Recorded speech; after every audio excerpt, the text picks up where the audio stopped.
Bismillahirrahmanirrahim. Assalamualaikum warahmatullahi wabarakatuh. Alhamdulillahirabbil alamin. Assalatu wassalamu ala asrafil anbiya'i wal mursalin Sayyidina Muhammadin wa ala alihi wa sahbihi ajmain, amma ba'du. Allahumma salli ala Muhammad wa ala ali Muhammad.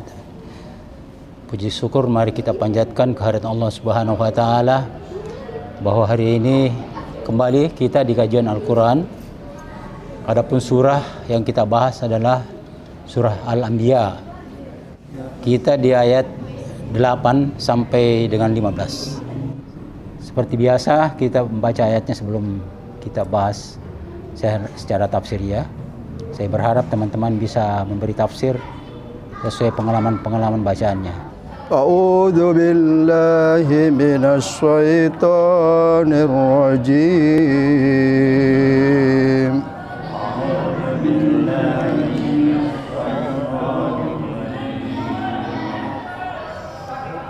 Wa ma ja'alnahum jasadan la ya'kuluna at-ta'ama wa ma kanu khalidin.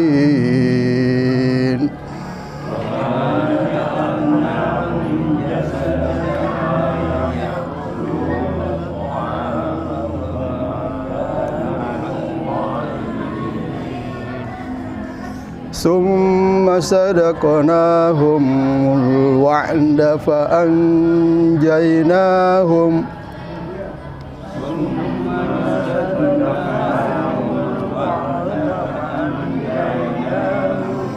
ومن تشاء وأهلكنا المسرفين.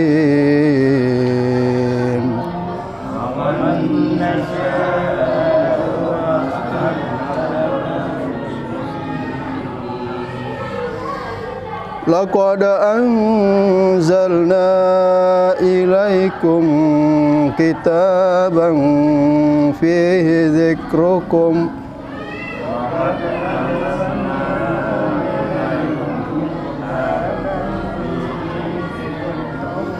afala ta'qilun.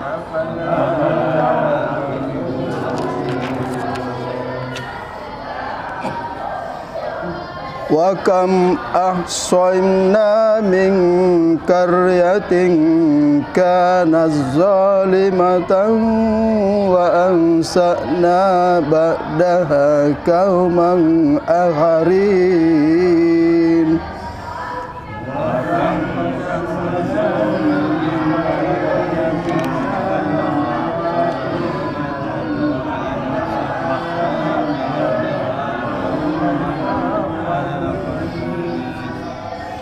Falamma ahsu ba'sana iza hum minha yarkudun.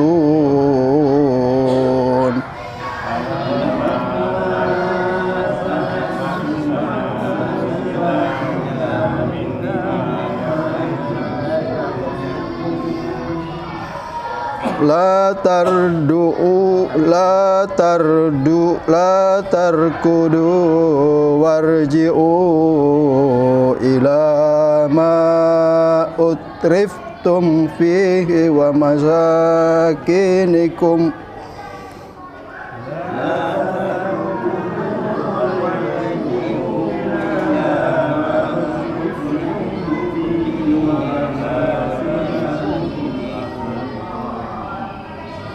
la'allakum tus'alun.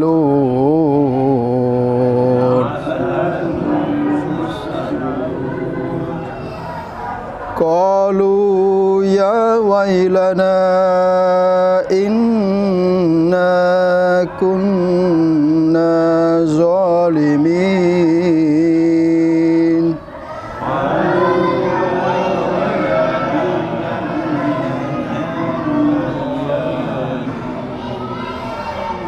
Fama نزلت تلك دعوهم حتى جعلناهم خاسدا خامدين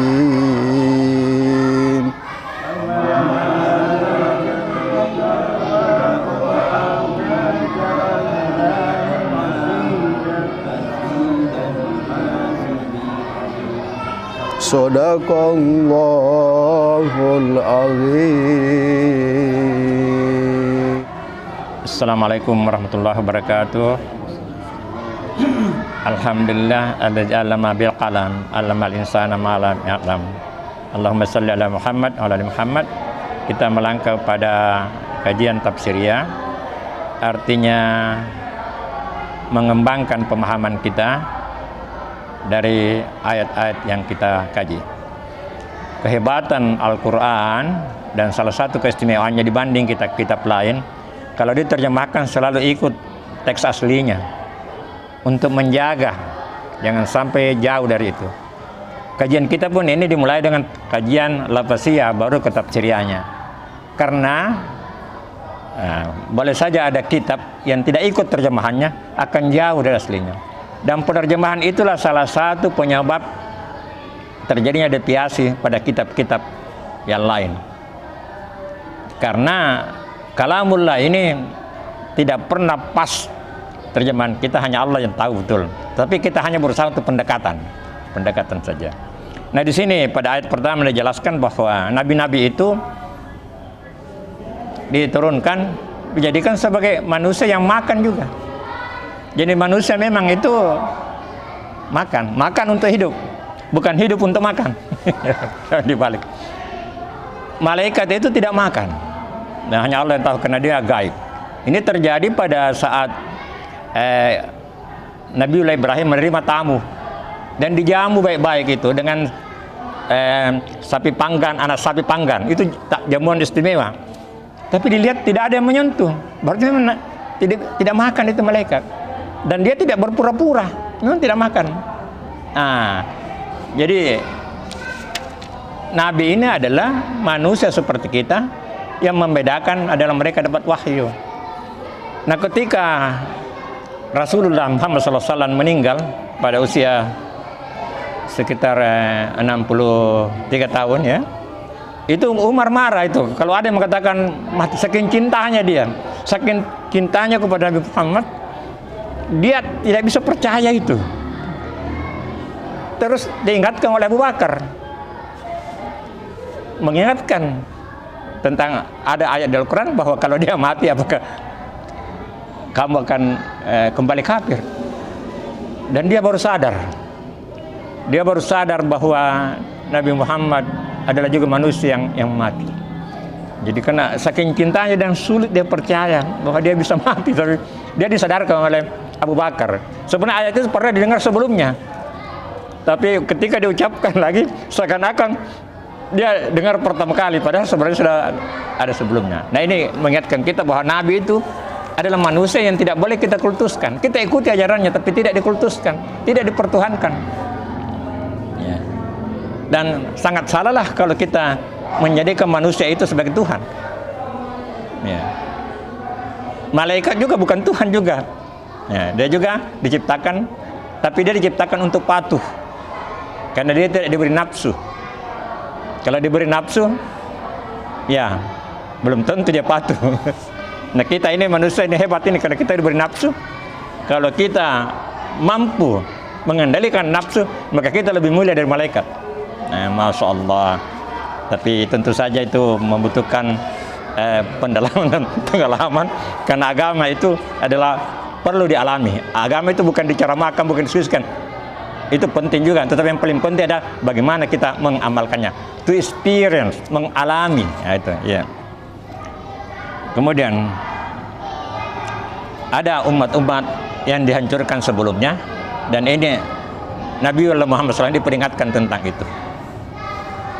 Karena banyak yang menentang Rasulullah. Kebanyakan yang menentang itu adalah orang-orang yang kaya, orang mampu. Kalau orang miskin, tidak. Karena apa? Orang kaya, orang mampu itu dia berbuat seenaknya, menzalimi. begitu datang ajaran Muhammad itu, dia tidak bebas lagi. Jadi ada vested interest. Jadi kedurhakaan mereka disebabkan oleh kepentingan pribadi, sehingga tertutup kayaknya itu. Termasuk pamannya sendiri. Pamannya itu adalah orang kaya dan terhormat, dan dia sebenarnya sayang kepada Rasulullah Muhammad. Sayang waktunya dia belum menjadi rasul, tapi begitu menjadi rasul ada ajarannya, dia tidak menerimanya. Ya itulah dalam surah Tabbat Yada itu dijelaskan tentang nasibnya. Nah, saya kira kita bisa kembangkan pemahaman kita dengan sharing, karena ada bacaan-bacaan mungkin yang kita dengar, apalagi sekarang dengan media yang canggih ini, sangat banyak narasumber yang bisa menambah pengetahuan kita. Jadi saya akhiri sampai di sini saja. Nanti kita berbagi. Akhirul kalam. Wabillahi taufiq hidayah. Assalamualaikum warahmatullahi wabarakatuh. Assalamualaikum warahmatullahi wabarakatuh. Di surah Anbiya tadi di awal-awal, yaitu di ayat 8 sudah dijelaskan terjemahannya bahwa Rasul itu adalah manusia biasa yang makan dan mati seperti kita. Namun di dalam Al-Quran juga kita temukan bahwa sekalipun ada umat sudah tahu bahwa Nabi itu adalah manusia biasa sama dengan diri kita ini, tapi tetap juga ada yang mempertuhankan. Salah satu contohnya ada yang mempertuhankan, umat yang mempertuhankan Nabi Isa. Sehingga di surah lain, apakah itu di surah At-Taubah atau di surah Maryam, Allah berfirman kepada Nabi Isa dengan mengatakan bahwa engkaukah yang memerintahkan umatmu untuk mempertuhankan dirimu dengan ibumu. Nah, di situ dia menjawab dengan cerdasnya, dengan sangat bagus jawabannya, ya, itu bukan hak saya, dan saya tidak mau menyampaikan apa yang tidak engkau ajarkan. Dan saya tanyakan di sini bahwa di dalam Al-Quran itu ada kita temukan bahwa Allah menghendaki, apabila Allah menghendaki orang beriman, maka berimanlah orang itu. Sedangkan di surah 8 tadi itu sudah ditahu bahwa Rasul itu yang mengajak itu, yang menyampaikan bahwa taatlah kepada Allah dan Rasulnya, tetap juga orang menyembah Nabi Isa. Apakah orang yang tidak taat itu termasuk orang yang tidak dikehendaki beriman oleh Allah? Dan kalau memang dia termasuk orang yang tidak dikehendaki beriman kepada Allah, apakah ada perkecualian tentang siksaan itu? Karena dia termasuk orang yang tidak dikehendaki beriman. Ya. Kemudian saya juga ingin menyampaikan tentang keistimewaan, tentang mukjizat mungkin ya, yaitu ya, tadi Nabi Ibrahim dengan, kalau saya ya karena ini kan diskusi jadi tidak dosa kapan ya kalau saya sampaikan bahwa di antara 3 nabi, misalnya Nabi Lut dan Nabi Ibrahim, ketika bertemu malaikat, dia tidak tahu bahwa yang ditemukan itu di depannya itu adalah malaikat. Dia suguhkan makanan tadi, Nabi Ibrahim menyuguhkan makanan, dia tidak tahu bahwa itu malaikat. Nabi Lut ketika kedatangan tamu, bahwa menjelang akan terjadinya suatu bencana pada waktu itu, dia tidak tahu juga bahwa tamu yang datang itu adalah malaikat. Nah, inilah keistimewaan kalau kita lihat Rasulullah Muhammad SAW menjelang ajalnya, ketika malaikat maut masuk ke rumahnya dan dibukakan pintu oleh Siti Fatimah radhiyallahu anha dan menyampaikan bahwa ada tamu kamu, ada tamumu wahai Rasulullah. Rasulullah tahu bahwa apakah engkau tahu itu malaikat. Ya, jadi ini hanya sebagai perbandingan apakah itu memang ada keistimewaan yang lebih. Dan yang paling penting di sini yang saya ingin tanyakan tadi itu, apakah orang yang dikehendaki beriman itu memang beriman dan tidak dikehendaki tidak beriman? Apakah dia itu orang yang tidak dikehendaki beriman? Apakah ada perkecualian siksaan karena dia tidak dikehendaki beriman? Demikian Assalamualaikum warahmatullahi wabarakatuh. Baik. Assalamualaikum warahmatullahi wabarakatuh. Di sini barangkali saya mau perjelas sedikit mengenai statusnya Nabi sebagai manusia biasa yang kita anggap manusia biasa. Jadi menurut yang saya peroleh dari guru saya, sebagaimana yang terdapat di dalam suratul Maryam, akhir suratul Maryam. Jadi Nabi di sini menggunakan kul innama ana basyarun. Kenapa Nabi seandainya manusia biasa seperti kita, dia menggunakan saja kata kul innama anal insan. Kenapa dia menggunakan basyar? Basyar di sini bukan kul innama anal insan. Seandainya Nabi menggunakan kata-kata kul innama anal insan, sama saja dengan kita. Tapi di sini ada keistimewaan dari Allah. Ana basyarun, menggunakan kata basyar. Artinya itu basyar? Basyar artinya dia lebih tinggi lagi anunya. Jadi tingkatannya daripada insan. Manusia luar biasa lah begitu. Ya, manusia luar biasa. Dan memang Nabi bukan dilihat dari asal kejadiannya, sampai Nabi mengatakan itu ana abur ruh, aku adalah bapaknya roh. Itu ada di dalam hadis itu. Jadi ana abur ruh, aku adalah bapaknya roh. Jadi memang di sini Nabi bukan manusia biasa. Walaupun dia katakan misalnya, dia sendiri Nabi mengatakan aku seperti kamu. Dia makan, meninggal, apa dan sebagainya. Tapi tetap dia ana basyarun. Dia menggunakan kata basyar. Kul innama ana basyarun mislukum yuha. Yang membedakan aku dengan kamu, saya menerima wahyu. Kamu tidak menerima wahyu. Itulah tadi basyar, penjelasannya basyar, ana basyarum, karena Nabi itu menerima wahyu. Jadi kita tidak boleh saja Nabi mengatakan bahwa aku manusia biasa seperti kamu.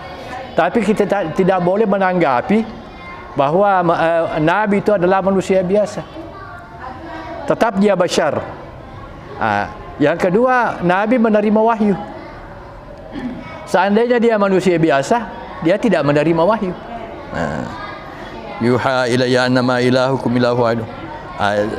Saya kira cuma itu saja yang ada. Bismillahirrahmanirrahim. Assalamualaikum warahmatullahi wabarakatuh. Waalaikumsalam. Alhamdulillah, wassalatu wassalamu ala rasulillah. Terima kasih atas kesempatan yang diberikan. Saya tertarik dengan diskusi kita tadi tentang Nabi juga adalah manusia, ya. Ini mungkin saya mau mempertanyakan bahwa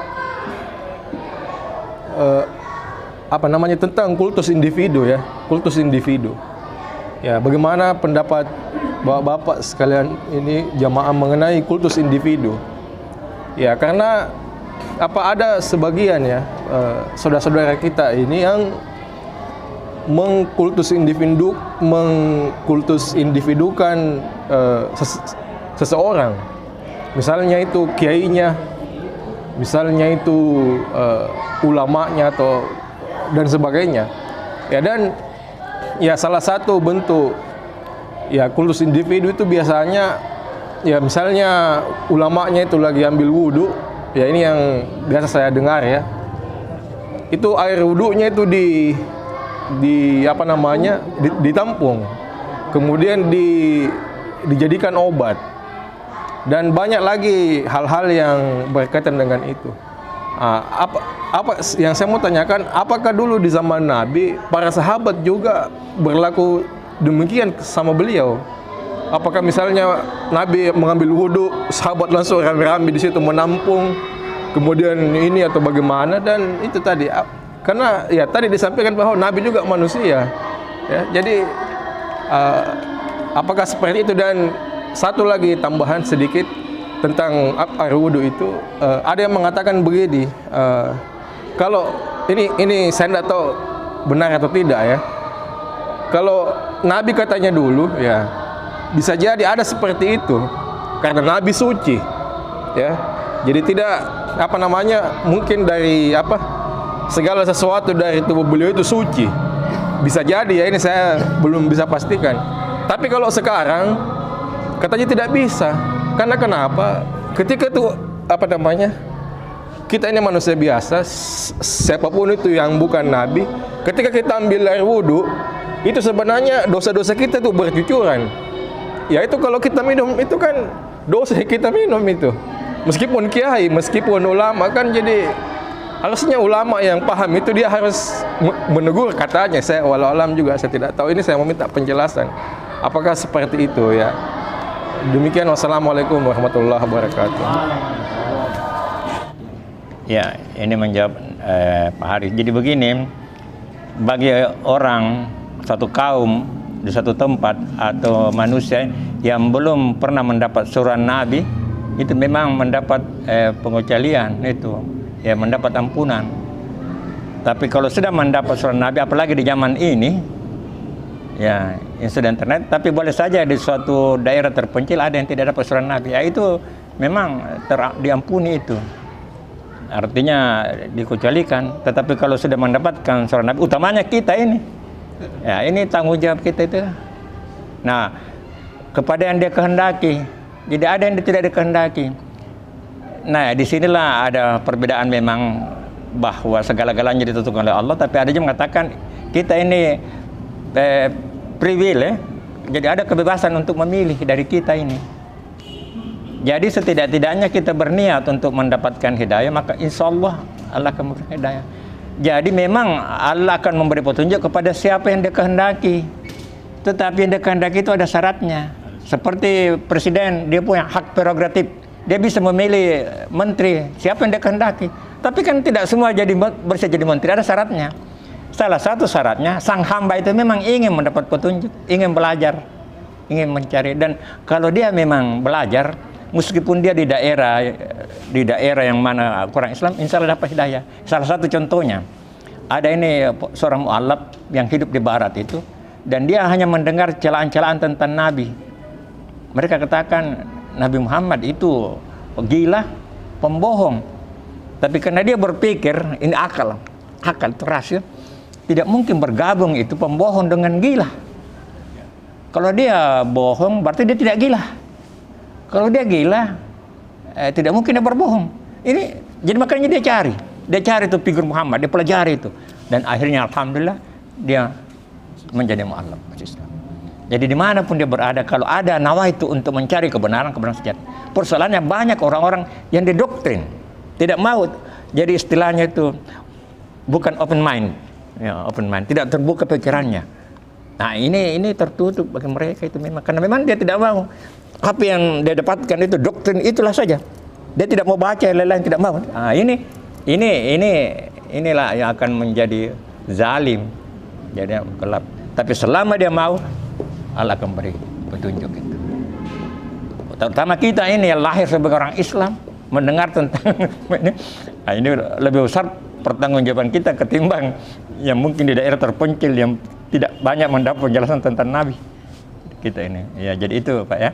Mengenai basarun itu saya kira sudah tadi itu. Jadi kita semua basarun sebenarnya ini.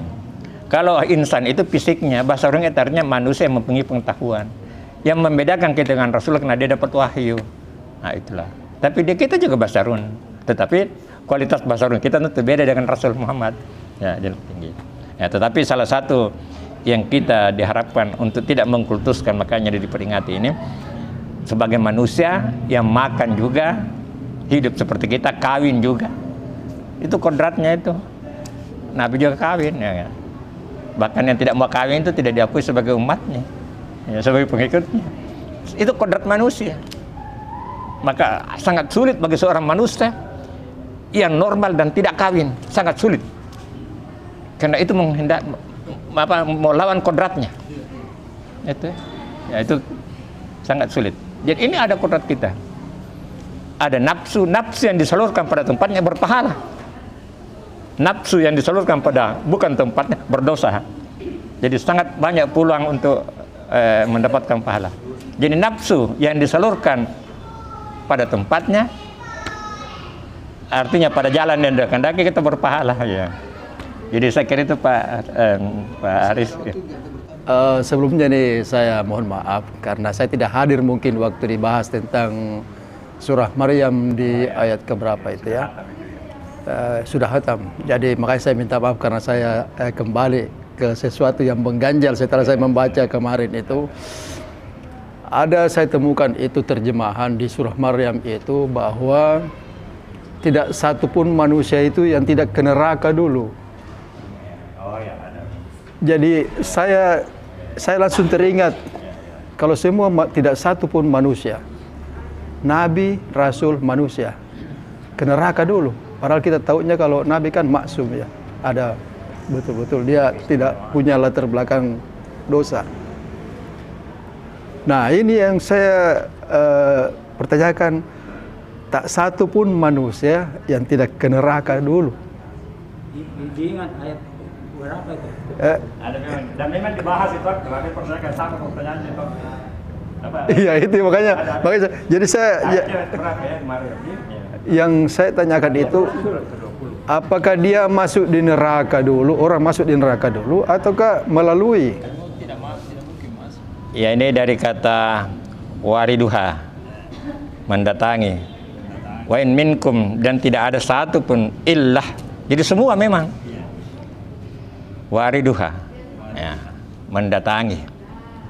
Ya, mendatangi artinya melihat siksa itu. Supaya di situ ada perbandingan tentang neraka dan surga. Jadi semakin meyakinkan itu ahli surga dengan adanya pembanding itu. Tapi tidak masuk. Hanya memang tidak semua tidak masuk, ada juga masuk. Ada memang yang karena banyak dosanya ada yang jatuh, tapi dia akan kan. Tapi tidak berarti bahwa semua akan masuk mendatangi. Nah, disinilah dari segi penafsiran ada yang memaknainya mendatangi itu masuk.